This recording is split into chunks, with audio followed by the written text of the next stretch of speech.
Isha Parveen and you are watching my channel Smart Biology.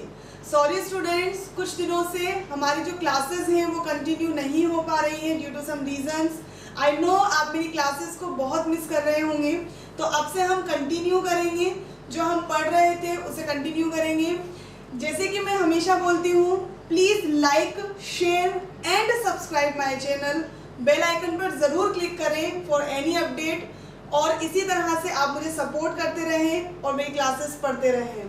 तो students, आज जो हमारा टॉपिक रहेगा वो है केम साइकिल या केम चक्र इसे कहते हैं. केम साइकिल, केम चक्र जो है ये फोटोसिंथेसिस का प्लांट्स के अंदर एक ऑल्टरनेटिव पाथवे है. एक एक्स्ट्रा पाथवे होता है या पथ होता है प्लांट्स के अंदर, जो कुछ स्पेसिफिक प्लांट्स के अंदर ही पाया जाता है. केम चक्र जो है इसको कहा जाता है क्रेसुलेशियन एसिड मेटाबॉलिज्म. तो आप इस नाम से इसका मीनिंग थोड़ा याद रखें. क्रेसुलेशियन इसे इसलिए कहते हैं बिकॉज ये किस में मिलता है, क्रेसुलेसी फैमिली के प्लांट में.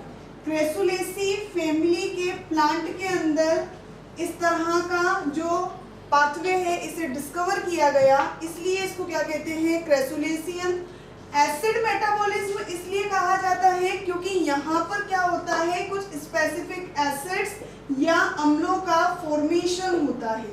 एसिड फॉर्मेशन होगा, इसलिए इसको हम क्या कहेंगे, अच्छा फॉर्मेशन होगा भी सही, और जो एसिड्स होंगे वो फिर वापस से डिग्रेड भी होंगे, तो इसलिए इसको क्या कहा जाता है, क्रेसुलेशियन एसिड मेटाबॉलिज्म.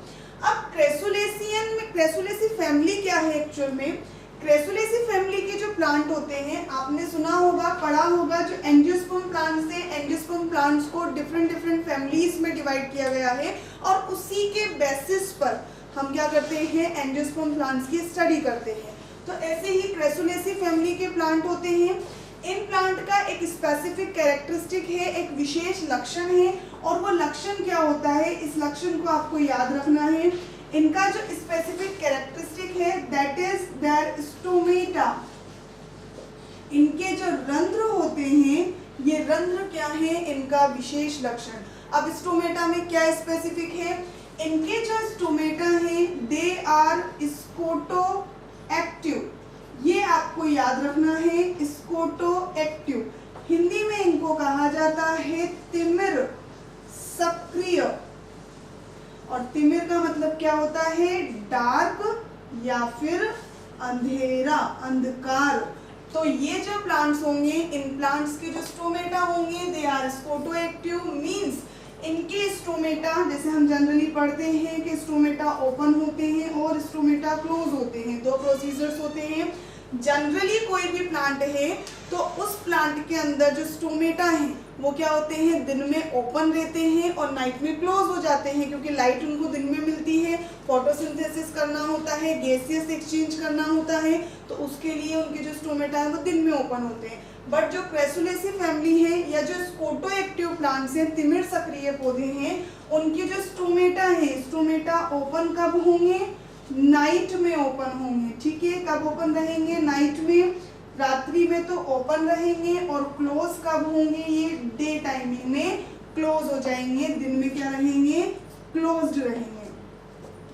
तो ये क्या होता है, scoto active stomata, and this is the main characteristic for came cycle. तो केम साइकिल जो होगा उसके लिए ये जरूरी है. हम कुछ प्लांट्स की बातें यहाँ पर कर लेते हैं. For example Opuntia. ओपनशिया के बारे में आपने सुना होगा, कैक्टस भी इसको कहते हैं, एंड ऑल्सो कॉल्ड नागफनी. तो नागफनी जो पौधा है ये क्या होता है, स्कोटो एक्टिव है, और इसके अंदर क्रेसुलेशियन एसिड मेटाबॉलिज्म होगा. ओपनशिया या इसके जैसे ओपनशिया है, इसके जैसे ही और भी प्लांट्स हैं जिन्हें हम क्या कहते हैं, सक्यूलेंट प्लांट्स कहते हैं.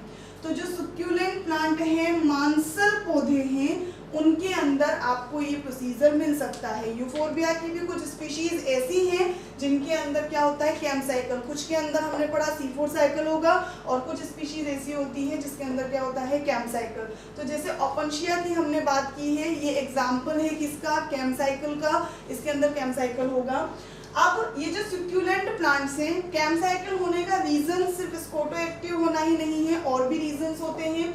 जैसे कि जो केम साइकिल जिन प्लांट्स के अंदर होगा वो सक्यूलेंट होंगे। सक्यूलेंट क्यों है? बिकॉज वो वाटर को स्टोर करते हैं, उनके अंदर जल को संग्रहित करके रखा जाता है, स्टोर करके रखा जाता है। ऐसा क्यों है?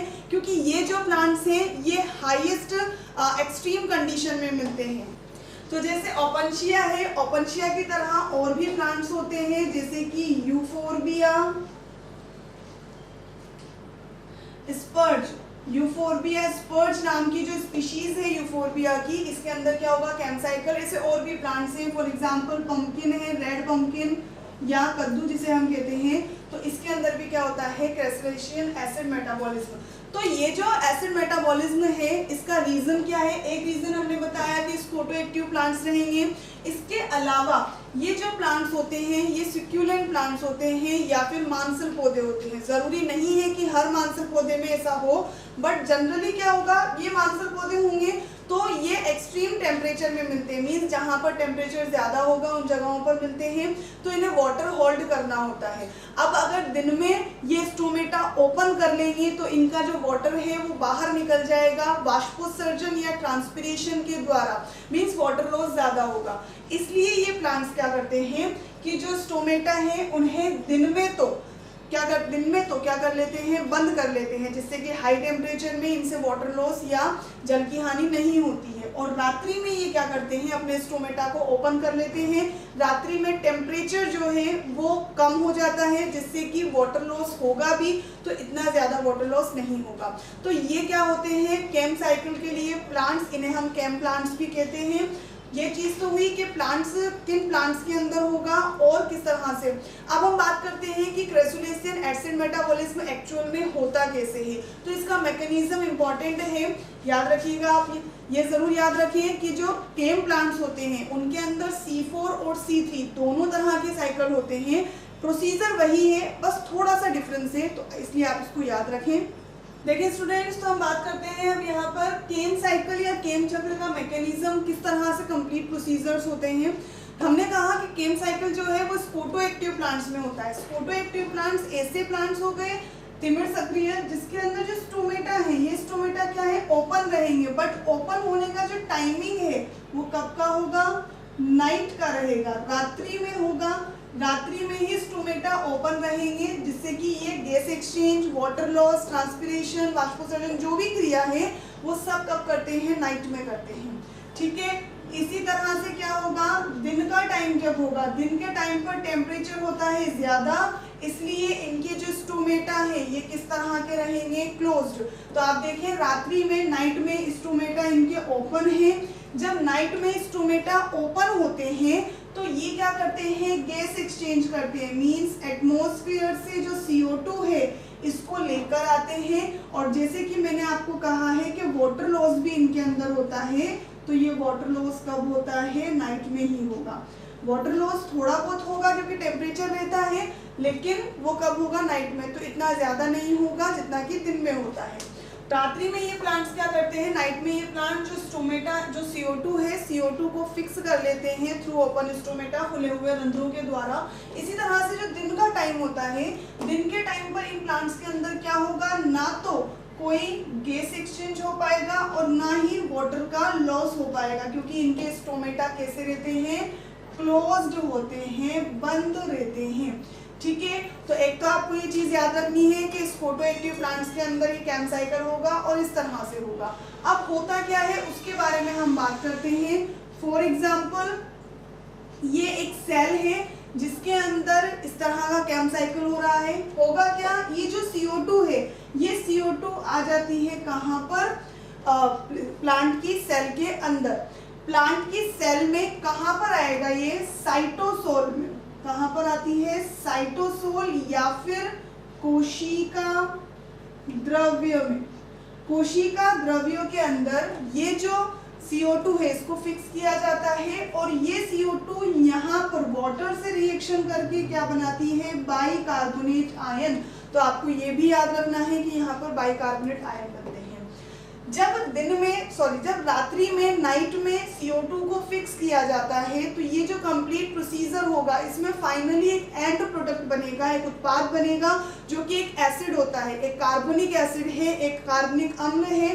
तो एसिड का फॉर्मेशन हो रहा है, इसलिए इस प्रोसीजर को क्या कहा जाता है, एसिडिफिकेशन। तो आपको याद रखना है नाइट में इन प्लांट्स के अंदर क्या होता है, एसिडिफिकेशन। जो एसिड बनेगा उस एसिड को वापस से तोड़ा जाता है, उसका ब्रेक डाउन होता है एंड देन अदर प्रोसीजर्स होते हैं, तो वो क्या कहलाता है, डीएसिडिफिकेशन।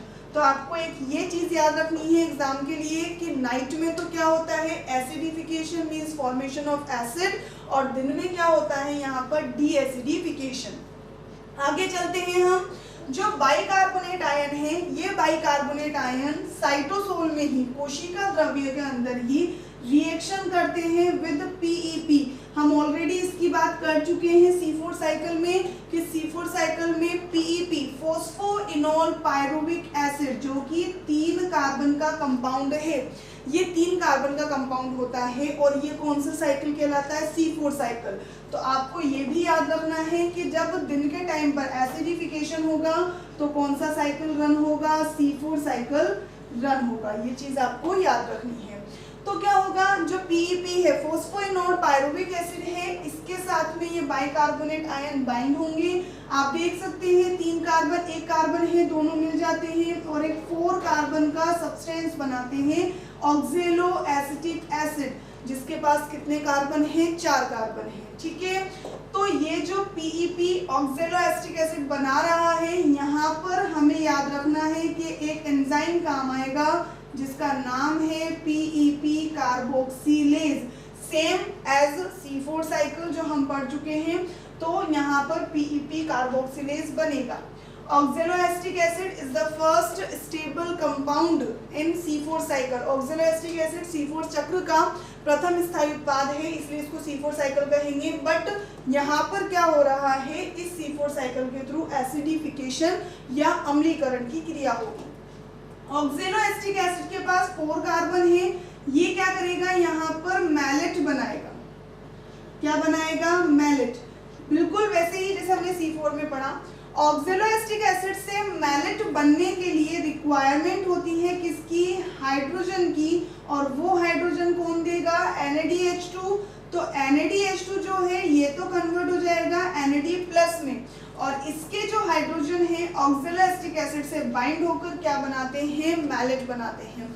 मैलेट हाइड्रोजिनेज एंजाइम यहाँ पर काम आता है। अब यहाँ आपको याद रखना है, दिस इज द एसिड जिसके लिए हम इसको क्या बोल रहे हैं, एसिडिफिकेशन।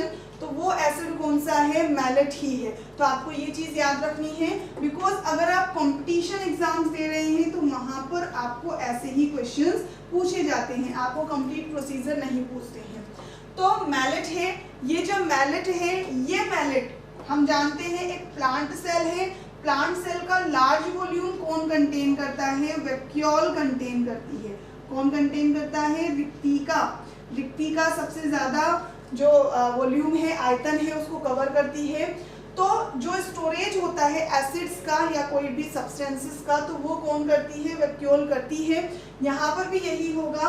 रात के टाइम पर जब एसिडिफिकेशन हुआ थ्रू ओपन स्टोमेटा, खुले हुए रंध्रों के द्वारा, तो ये जो मैलेट है, मैलेट एक्चुअल में क्या है, मैलेट एक्चुअल में मैलिक एसिड है, मैलिक अम्ल है।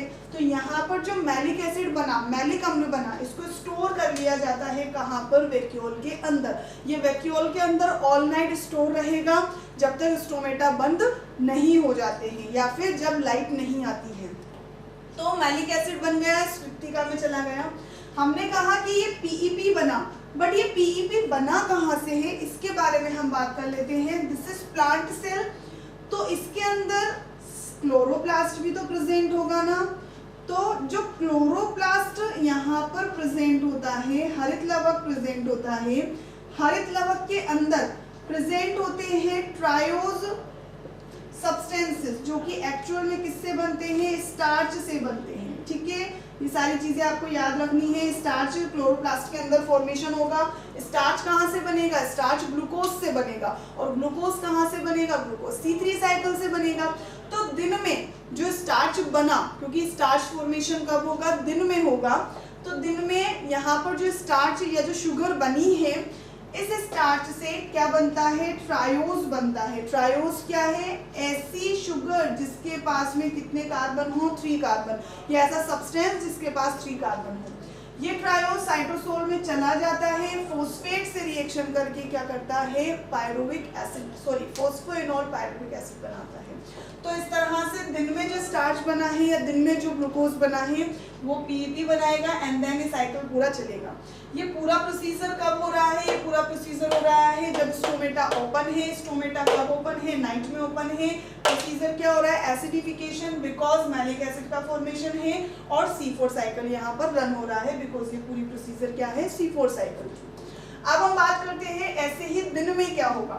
दिन में जो प्रोसीजर होता है इसको हम बोलते हैं डी एसिडिफिकेशन। डी एसिडिफिकेशन क्यों कहा, बिकॉज हम स्टार्ट करेंगे फ्रॉम मैलिक एसिड।